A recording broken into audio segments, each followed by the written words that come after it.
نحمده ونصلي ونسلم على رسول الكريم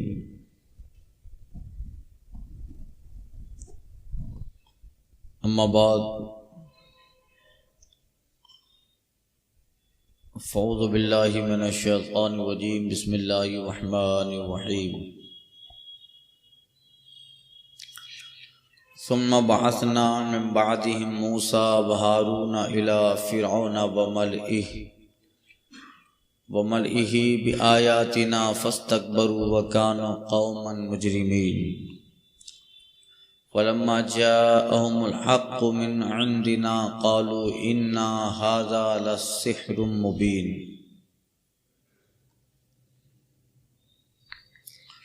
پھر ان کے بعد ہم نے موسیٰ اور ہارون کو فرعون اور اس کے درباریوں کی طرف اپنی نشانیاں دے کر بھیجا تو انہوں نے تکبر کیا اور وہ مجرم لوگ تھے۔ تو جب ان کے پاس ہماری طرف سے حق آیا بولے یہ تو ضرور کھلا جادو ہے۔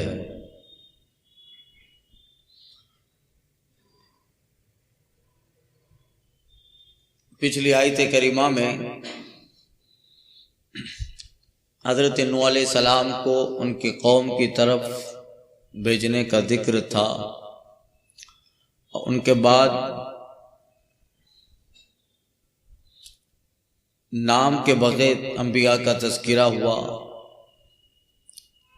حضرت ابراہیم علیہ السلام، حضرت لوط علیہ السلام، حضرت شعیب علیہ السلام، کہ اللہ تعالیٰ نے انہیں بھی ان کی قوم کی طرف نشانیاں دے کر بھیجا۔ اب ان سابقہ انبیاء کرام کے بعد ان کے بعد والی قوموں کا ذکر ہو رہا ہے۔ گویا منشأ رب یہ ہے کہ جیسے نوح کو ان کے قوم کی طرف بھیجا،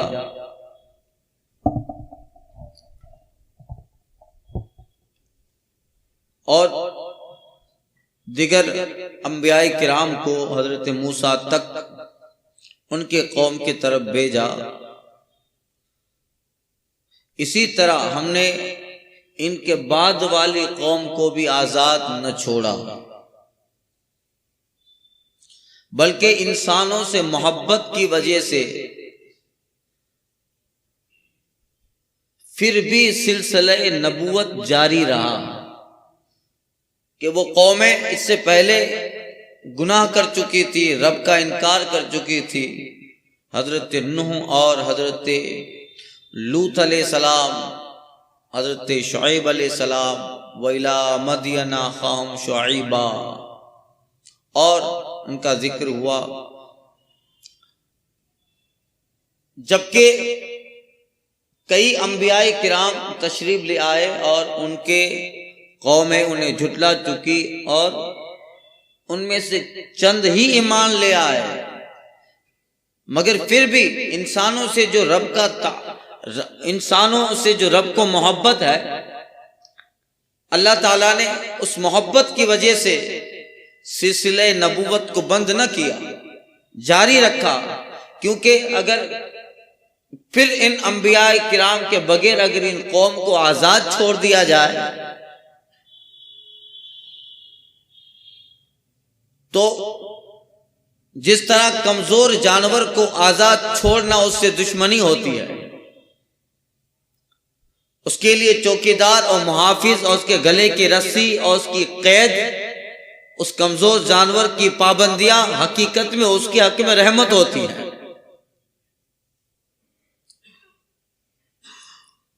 اس کے گلے کا پٹا اور اس کی پابندیاں جو مالک کی طرف سے ہوتی ہے جانوروں کو، وہ جانور اسے قید سمجھتا ہے، حقیقت میں وہ کرم ہوتا ہے کہ اگر ایسے چھوڑ دیا جائے تو وہ جانور بھوکا مر جائے گا، یا اس سے مقابل سخت جانور حملہ کر دے گا۔ اسی طرح اگر انسان کی آزادی انسان کی آزاد خیالی، اس کا آزاد رہنا، یہ خود انسان کے لیے خطرناک اور نقصان دہ ہے۔ جس طرح آزاد گھریلو جانور غذا سے بھوکا و پیاسا مر جاتا ہے، اسی طرح انسانوں کے لیے اگر انبیاء کرام کی شرعی پابندیوں سے علیحدہ آزادی حاصل کرنے والا انسان، جس میں نبوت اور انبیاء کرام کے تشریف آوری اور ان کے احکام اور ان کی طرف سے جو انسانوں کو پابندیاں دی جاتی ہے، اگر یہ پابندیاں انسانوں سے ہٹا لی جائے تو انسان روحانی موت مر جاتا ہے۔ اس لیے انبیاء کا ہونا ضروری ہے۔ اس لیے اللہ نے فرمایا انبیاء کی بعثت یہ اللہ کی رحمت ہے، ان کا آنا۔ اب اللہ تعالیٰ نے، اس سے پہلے سب ہو چکا تھا، انبیاء کی وہ قوم مخالف ہو چکی تھی اور ان میں اکثر گمراہ اور بے دین تھے، مگر پھر بھی اللہ تعالیٰ انبیاء کو بھیج رہا ہے۔ ثم بعثنا من بعد موسیٰ و ہارون، اور ان کے بعد یعنی حضرت نوح، حضرت ابراہیم، حضرت لوط، حضرت شعیب اور حضرت ہود، حضرت صالح، یہ سب پہلے، ان کے بعد اللہ تعالیٰ نے پھر انہی قوموں کی طرف اللہ نے حضرت موسیٰ اور ہارون کو بھیجا۔ کن کی طرف؟ الی فرعون و ملئہ، فرعون اور اس کے درباریوں کی طرف۔ بِآیاتنا، رب کہتا ہے ہماری نشانیاں دے کر بھیجا، اپنی نشانیاں دے کر بھیجا، خالی تو آئے گا نہ نبی۔ حضرت موسیٰ علیہ السلام پہلے صاحب کتاب نبی ہیں، ان سے پہلے جو انبیاء کا ذکر ہوا ان پہ صحیفے اترتے تھے، صحیفے، چھوٹی موٹی کتابیں، صحیفے اترے، مگر حضرت موسیٰ وہ پہلے پیغمبر ہیں جو صاحب شریعت ہیں، صاحب کتاب ہیں، جن کو اللہ تعالیٰ نے نئی شریعت اور کتاب عطا فرمائی، پہلے پیغمبر ہیں صاحب کتاب، اور ان کا ذکر میں سورہ بقرہ میں تفصیل سے کر چکا ہوں آج سے 4 سال پہلے، اگر آپ کو یاد ہو۔ حضرت موسیٰ علیہ السلام اور ان کے بھائی ہارون، 3 بھائی بہن تھے۔ آپ کی بڑی ہمشیرہ حضرت مریم تھی، اور یہ قتل فرعونی سے پہلے پیدا ہوئی۔ حضرت ہارون جو حضرت موسیٰ کے بھائی ہیں، ان کی عمر حضرت موسیٰ سے 3 سال زائد ہے۔ حضرت موسیٰ علیہ السلام، حضرت ہارون علیہ السلام اس سال پیدا ہوئے جو فرعون کے قانون میں زندہ رکھنے کا سال تھا۔ اب میں واقعات پورے تفصیل سے دہراؤں گا نہیں، صرف اشارہ کر رہا ہوں۔ نجومیوں نے جو فرعون سے کہا تھا کہ ایک بچہ پیدا ہونے والا ہے جو تیرے تخت کو الٹ دے گا، اور وہ بنی اسرائیل میں ہوگا، تو ڈر گیا، اور 2 قومیں تھی، بنی اسرائیل اور قبطی۔ جو فرعونی تھے وہ قبطی، اور اس کے علاوہ بنی اسرائیل جو اولاد یعقوب کہے۔ تو کہا ایک بچہ بنی اسرائیل میں پیدا ہونے والا ہے۔ فرعون سے نجومیوں نے سب دیکھ کر کہا تھا، ستارہ وغیرہ، ایک بچہ تیرے تخت کو الٹے گا، تیری سلطنت کا خاتمہ کرے گا، کیا کرو؟ تو کہا بچہ زندہ ہی نہیں رہنا چاہیے۔ مارنے لگا، بچوں کو قتل کرنے لگا۔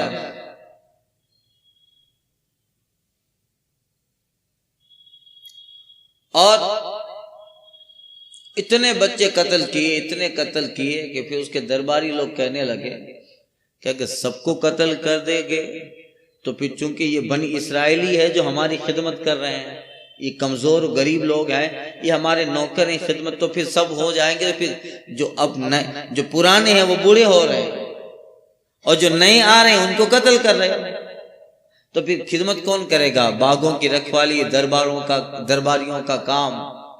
قبطی جو تھے وہ امیر لوگ تھے، وزیر لوگ تھے، اور بنی اسرائیل کمزور لوگ تھے، مزدور لوگ۔ تو کیا کریں؟ کیسا کریں؟ چلو 1 سال قتل کرتے، 1 سال زندہ چھوڑ دیں۔ ایک سال قتل کرو، ایک سال زندہ چھوڑو.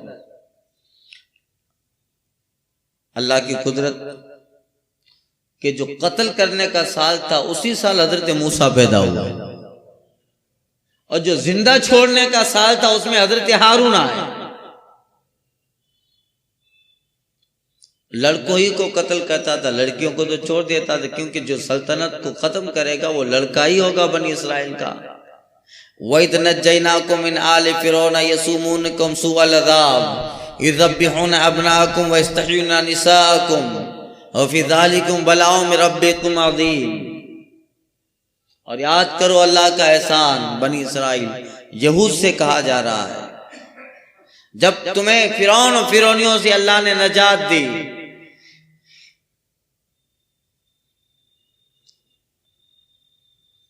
جو تم پہ برا عذاب دیتا تھا، تمہاری لڑکیاں زندہ چھوڑتا اور لڑکوں کو قتل کرتا تھا، کتنے ہزاروں کو مار دیا، لاکھوں کو مار دیا.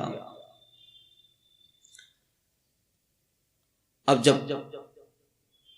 قتل کا سال تھا اسی سال حضرت موسیٰ علیہ السلام تشریف لائے. ان کی والدہ ڈر گئیں، درباری ہوتے تھے خبر دے دیں گے. اب اللہ تعالیٰ حفاظت کرتا ہے، دیکھیے. ورنہ رب چاہتا تو چونکہ حضرت موسیٰ ہی اللہ انہیں پیغمبر بنائے گا، اللہ نبوت اور رسالت دے گا، اور یہی فرعون کے سامنے جا کر کلمہ حق بلند کریں گے، ہزاروں بنی اسرائیل ایمان لائیں گے. اللہ اسی سال پیدا کرتا جس سال فرعون کے بچوں کو زندہ چھوڑنے کا سال تھا.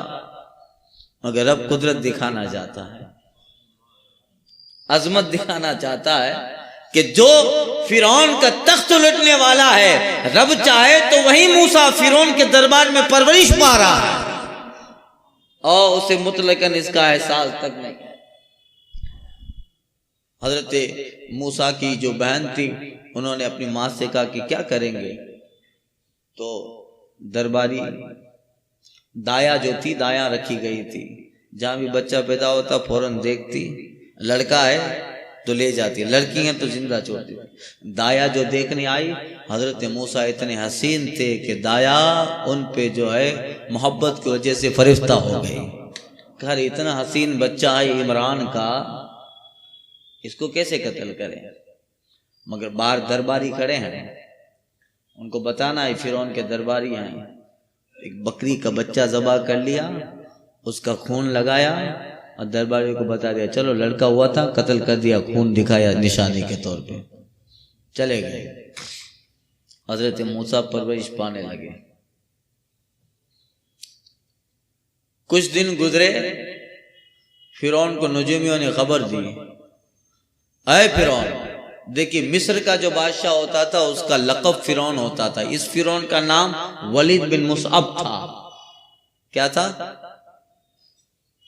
میں نے بتایا تربوز بیچنے نکلا تھا. تو نجومی لوگ کہتے ہیں کہ فرعون جو بنی اسرائیل میں بچہ آ کر تمہارا تخت الٹنے والا ہے وہ تو پیدا ہو گیا. ہو گیا کہاں؟ اسی سال پیدا ہوا ہے. درباری بلایا کہ سب کا تم نے سب کو چیک کیا؟ کہ سب کو چیک کیا، لڑکیاں چھوڑ دی ہیں، لڑکوں کو قتل کیا ہے؟ کہ نہیں، ریکریکشن کرو. پھر اس سال جتنے بچے پیدا ہوئے تھے ان کو چیک کرنے گئے. درباری آئے، حضرت موسیٰ کی والدہ کو پتہ چل گیا یہ آ رہے ہیں، اب تو پتہ چل جائے گا. اچانک دروازے پہ پہنچائے، کیا کرے؟ اللہ اللہ. حضرت موسیٰ کی والدہ ڈر گئی. جیسے درباری اندر آئے، ان کے اندر داخل ہونے سے پہلے حضرت موسیٰ کو جلتے ہوئے تنور میں ڈال دیا، جس پہ روٹی، تنور، چولہا، تنور میں ڈالا. سپاہی آ رہے کہ تمہارے یہاں بھی بچہ پیدا ہوا تھا اس سال، کہاں ہے؟ کہ نہیں وہ تو قتل کر دیا تھا دایا نے، سب تفتیش کی کچھ نہ ملا. فرعونی دربار چلے گئے. حضرت موسیٰ کی والدہ اپنے بہن سے ان کی بہن حضرت موسیٰ کی والدہ سے کہتی اماں بھائی کہاں ہے؟ کہہ رہے میں تو ڈر کی وجہ سے انہیں تنور میں ڈال دیا. تنور میں جا کے دیکھتی ہے جناب موسیٰ کھیل رہے ہیں. حضرت موسیٰ کھیل رہے تھے اور ان کو لیا. اب یہاں رہنا مشکل، کیا کریں؟ اللہ قرآن مجید میں ہے، اللہ حضرت موسیٰ کی ماں پہ الہام کرتا ہے اپنے بچے کو دریا میں ڈال دو۔ صندوق بنوایا گیا اور اس بڑھئی کو پتا تھا، اور وہ بڑھئی بھی حضرت موسیٰ پہ ایمان لے آیا، جس نے صندوق بنایا تھا۔ اور صندوق بنایا، اس میں حضرت موسیٰ کو رکھا، اور حضرت موسیٰ کی والدہ کو اللہ کا حکم تھا کہ اسے دریائے میں ڈال دو، نیل میں ڈال دو۔ اب جہاں ماں کیسے یہ گوارا کرے کہ بچے کو صندوق میں رکھ کر دریا میں ڈالے، مگر اللہ کہہ رہا ہے گھبرا مت، ہم تمہارا بیٹا تمہیں واپس لوٹائیں گے۔ رب کہہ رہا ہے، اللہ اب ڈال دیا، پانی بہا۔ قدرت دیکھیے، فرعون کی شادی کو کئی سال ہو گئے تھے، اولاد نہیں تھی، اور وہ باغ میں شام کے وقت جو ہے اپنی بیوی آسیہ کے ساتھ رضی اللہ عنہ وہ ایمان لائی تھی، باغ میں بیٹھا، اور اسی باغ کے قریب سے نیل کی نہر گزر رہی ہے، دریا کی نہر۔ دیکھا دور سے صندوق آتا دکھائی دیا، فرعون کھڑا ہو گیا، کیا ہے؟ کوئی صندوق ترتا آ رہا ہے، قریب آیا، حضرت آسیہ نے اٹھایا، کھولا، اس میں بچہ ہے اور لڑکا ہے۔ فرعون آگ بگولا ہوگا کہ یہی ہے جو میری سلطنت کا تختہ الٹے گا، یہی بچہ ہے۔ حضرت آسیہ کہتی ہے فرعون عقل کی دوا کر، ہمیں کتنے سالوں سے اولاد نہیں ہے، رب نے اولاد دی ہے۔ اب بیوی کی بات ہے بھائی، شوہر ہے وہ بھلے فرعون تھا، تب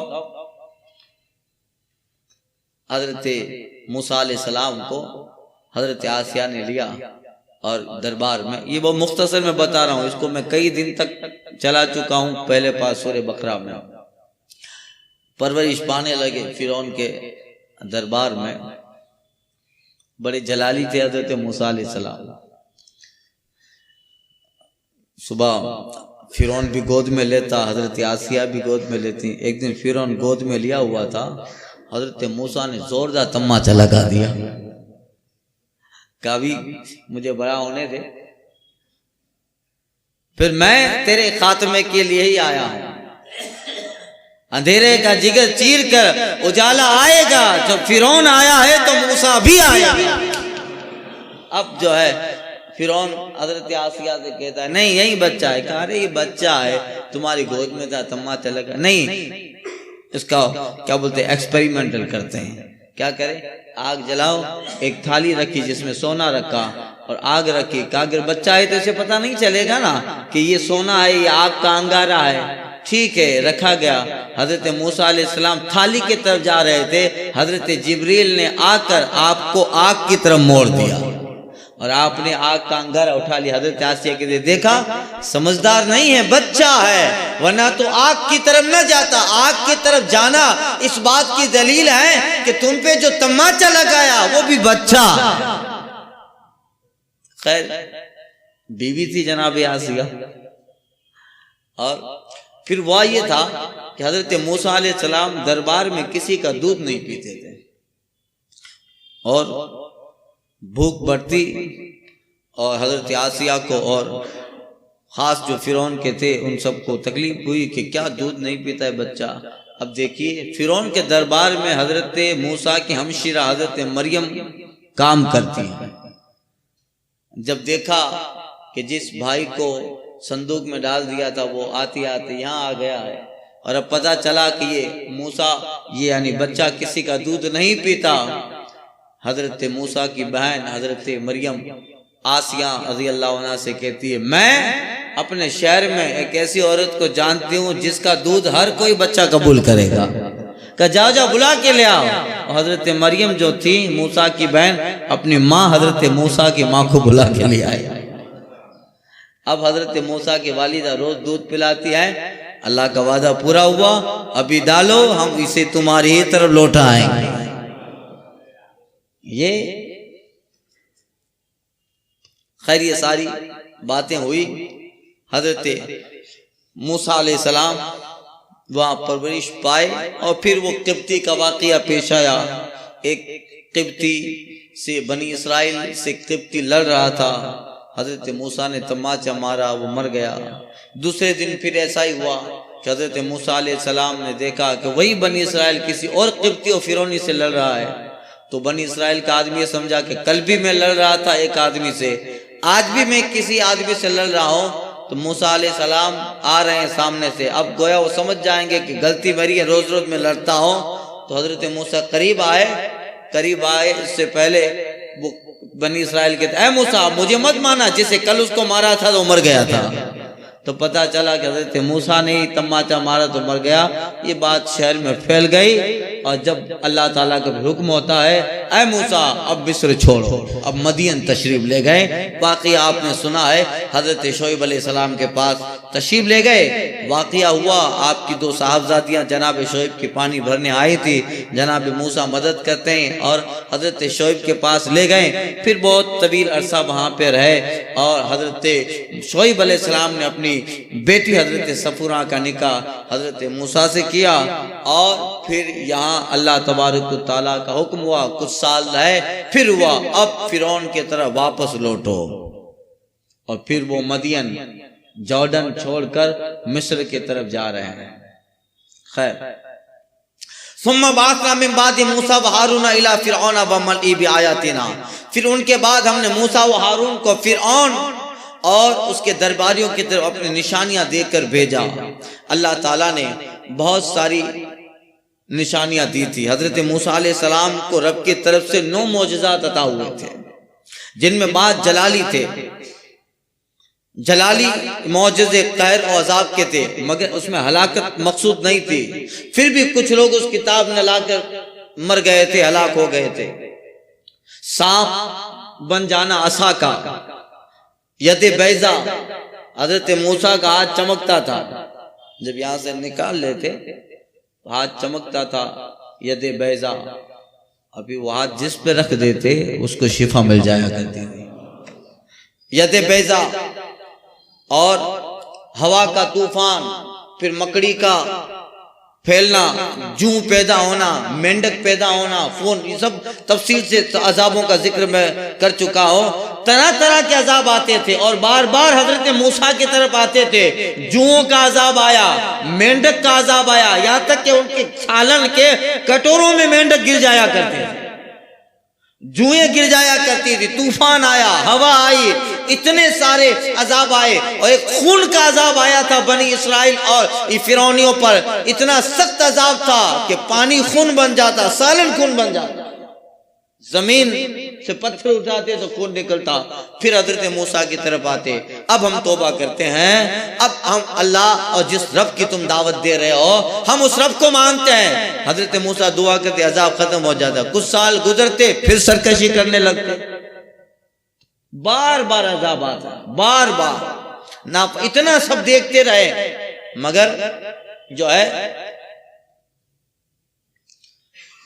حضرت موسیٰ علیہ السلام کو اللہ تعالیٰ نے نشانیاں دے کر فرعون کی طرف بھیجا، مگر فرعون تھا، اتنا سخت اور اتنا کٹر تھا کہ امت میں قیامت تک کٹر وادی کے لیے لفظ فرعون استعمال ہونے لگا ہے۔ ہٹلر تو بعد میں مشہور ہوا ہے، اس سے پہلے فرعون ہی تھا۔ ظلم کی داستان اسی سے دہرائی جاتی ہے۔ حضرت موسیٰ علیہ السلام دربار میں گئے، اور دربار میں حضرت موسیٰ علیہ السلام جا کے کہتے ہیں فرعون سے، یہ جو ہے بات تھی۔ حضرت موسیٰ علیہ السلام، حضرت ہارون علیہ السلام، موسیٰ علیہ السلام مدین سے نکلے تھے اور مصر میں گئے، تو آپ نے اپنے بھائی حضرت ہارون علیہ السلام کو خبر دی، اور دیکھیے حضرت ہارون علیہ السلام کو بھی نبوت ملی حضرت موسیٰ کی دعا سے۔ آپ جب فرعون کے دربار میں جا رہے تھے، حضرت موسیٰ کا قول نقلے، ربی جعلنی اخی ہارون وزیرا، اے اللہ میرے بھائی ہارون کو میرا وزیر بنا دے۔ حضرت موسیٰ کی دعا ہی کا نتیجہ تھا کہ اللہ تعالیٰ نے دعائے کلیم اللہ سے جناب ہارون کو مقام نبوت عطا کی۔ آپ اندازہ لگاؤ، نبی کی دعا سے جب اللہ تعالیٰ نبوت دے سکتا ہے تو کیا نہیں مل سکتا۔ جب موسیٰ کی دعا سے جناب ہارون کو نبوت مل سکتی ہے تو اب بتاؤ، دعائے موسیٰ کا یہ حال ہے تو دعائے مصطفیٰ کا حال کیا؟ حضور کی دعا کا حال کیا ہوگا؟ اللہ اعلیٰ حضرت کہتے ہیں اجابت کا سہرا عنایت کا جوڑا دلہن بن کے نکلی جب دعائے محمد، اجابت نے جھک کر گلے سے لگایا بڑی ناز سے سب دعائے محمد۔ اللہ تعالیٰ نے حضرت موسیٰ، کچھ لوگ نے نبوت کی تقسیم کیے، نبی میں نیابت نہیں ہوتی ہے کہ آدھا نبی یہ آدھا وہ ذلی، یہ نہیں ہوتا۔ نبوت اللہ تعالیٰ مکمل دیتا ہے، مکمل پیغمبر ہیں حضرت ہارون علیہ السلام، اس میں ٹکڑے نہیں ہوتے ہیں کہ آدھے نبی ہیں یا پونے نبی ہیں۔ جیسے قادیانی لوگ، مرزا غلام احمد قادیانی کو کبھی آدھا نبی مانتے ہیں، کبھی ذلی نبی مانتے ہیں۔ نبوت مکمل ہوتی ہے، وہ کوئی صدر جمہوریہ تو ہے نہیں کہ یہ صدر جمہوریہ ہے اور دوسرا اس کا نائب ہے۔ خیر، گئے اور دعوت دی۔ فرعون کیا بولا معلوم ہے؟ چونکہ حضرت موسیٰ علیہ السلام زمانوں تک وہاں رہے تھے، اللہ نے اس کا قول نقل کیا ہے، الم نرا بکا فینا ولیدم ولبثت من عمرک سنین۔ اے موسیٰ، تو ہمیں سکھانے آیا ہے؟ تو وہی بچہ نہیں ہے جس کو ہم نے پرورش کیا اور تو ہم میں چند سال ٹھہرا، ہماری بات لے کر، ہماری پرورش پا کر ہمیں ہی سمجھانے آیا ہے۔ گویا اس نے نبی کی توہین کی، نبی کو عام بشر مانا۔ جب نبی کی عظمت نہیں رہتی نا تو پھر کسی کی عظمت نہیں رہتی۔ نبوت کی اور رسول کی، رسالت کی عظمت ضروری ہے۔ جب ادب نبی رہے گا تو سب ادب رہے گا۔ جس کے دل میں نبی کا ادب ہے اس کے دل میں کعبے کا بھی ادب ہے، قرآن کا بھی ادب ہے، رمضان کا بھی ادب ہے۔ نبوت کا ادب ہے تو سب ادب ہے، اور جہاں ادب رسالت، ادب نبوت نہیں ہے تو پھر وہاں کوئی ادب نہیں رہتا ہے۔ دیکھو آج سعودیہ میں جا کے دیکھ لو، خانہ کعبہ کے سامنے پیر کر کے پڑا ہوا ہے، سو کے قرآن پڑھ رہا ہے، جنت البقیع میں جوتا پہن کے گھوم رہا ہے، حضور کی بارگاہ جالیوں کے قریب جو ہے موزے پہن کے، جوتا پہن کے گھوم رہے ہیں، خانہ کعبہ کی طرف پیر لگا کے ایسے جیسے ناول پڑھتا ہے، ایسے نزدیک لوگ بک پڑھتے رہتے، قرآن پڑھتے رہتے ہیں۔ کیا ہے یہ مطلب؟ مطلب یہ ہے کہ مقام نبوت کا ادب نہیں ہے تو سارا ادب ختم۔ اور سنی کیسا بھی ہے، جاہل ہے، الف با تا ابجد نہیں آتا، کچھ نہیں آتا ہے، مگر نہ کبھی کعبے کی طرف پیر پھیلاتا ہے، نہ جو ہے کسی قبر جنت البقیع میں جانے کا اگر موقع ملا نہ وہاں جوتا پہنے گا۔ حضور کی بات، سب وہاں کے جتنے مقامات ہیں، ارے وہ جہالت اپنی جگہ پر، وہ تو جاتے جاتے مدینے کے کبوتر کا بھی ادب کرتا ہے، اس لیے کہ دل میں ادب نبوت ہے تو ساری ادب ہے۔ اور اگر نبوت کا ادب نکل جاتا ہے، نزدیوں کے دل میں حضور کا ادب نہیں ہے تو نہ کعبے کا ادب رہا، نہ قرآن کا ادب رہا، نہ جنت البقیع کا ادب رہا، اور کچھ نہیں رہا۔ اس لیے سب سے پہلے نبوت کا ادب ہے، نبی کا ادب، اسی سے سب کچھ ہے۔ زندگی یہ نہیں ہے کسی کے لیے، زندگی ہے نبی کی، نبی کے لیے۔ یہ اس نے کہا، اے موسیٰ، تو وہی نہیں ہے جو ہم میں پرورش پایا اور ہمارے اندر چند سال ٹھہرا؟ فاستکبروا، تو وہ اور اس کے سب لوگ انہوں نے تکبر کیا، غرور کیا۔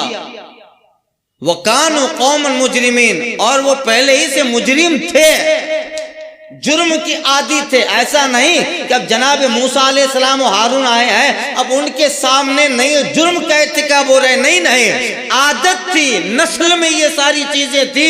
کانوا قوما مجرمین، جرم کی عادی بنے تھے، یعنی خون میں جرم اور نافرمانی گردش کر رہی تھی۔ ابل کی آئے گی، باپ دادا وہی سب، ہاں اللہ نے جن کو ہدایت دی ان کا ذکر آگے آ رہا ہے۔ فَلَمَّا جَاءَهُمُ الْحَقُّ مِنْ عِنْدِنَا، تو جب ان کے پاس ہماری طرف سے حق آیا، ہماری طرف سے مطلب ہماری نشانیاں لے کر جناب موسیٰ پہنچے ہیں، تو موسیٰ جو نشانیاں لے کے آئے ہیں وہ اللہ ہی کی ہیں۔ اللہ فرماتے ہیں جب ان کے پاس ہماری طرف سے حق آیا، انہیں سمجھایا، حضرت موسیٰ نے معجزات دکھائے، عصا سب چیزیں آ رہی ہے، قالوا، ان سے کچھ نہیں بنا، تو کیا بولے ان ھذا لسحر مبین، ارے یہ تو کھلا جادو ہے. چونکہ وہ جادو ہی دیکھ رہے تھے، ابھی تک سب جادو کا ہی زمانہ تھا، وہی سب دیکھ رہے تھے کہ یہ جادو ہے، کھلا جادو ہے. اب حضرت موسیٰ علیہ السلام نے آگے جو دلیلیں پیش کی ہے، جب یہ کہتے ہیں کہ یہ جادو ہے، آپ فرماتے اسے جادو کہتے ہو؟ نہیں نہیں، یہ تو میرے رب کی طرف سے کھلی نشانیاں ہیں. اور تمہیں بتاتا ہوں میں معجزات اور جادو میں فرق کیا ہوتا ہے. معجزات اور جادو میں فرق کیا ہوتا ہے وہ میں بتاتا ہوں. پھر حضرت موسیٰ علیہ السلام کھل کے بتاتے ہیں کہ تم جو کر رہے ہو یہ سارے جادو ہیں، میں جو کر رہا ہوں یہ معجزہ اللہ کی نشانی. انشاءاللہ آئندہ آیت کریمہ میں یہی ذکر آ رہا ہے. آئندہ کے درس میں عرض کرتا ہوں. الفاتحہ.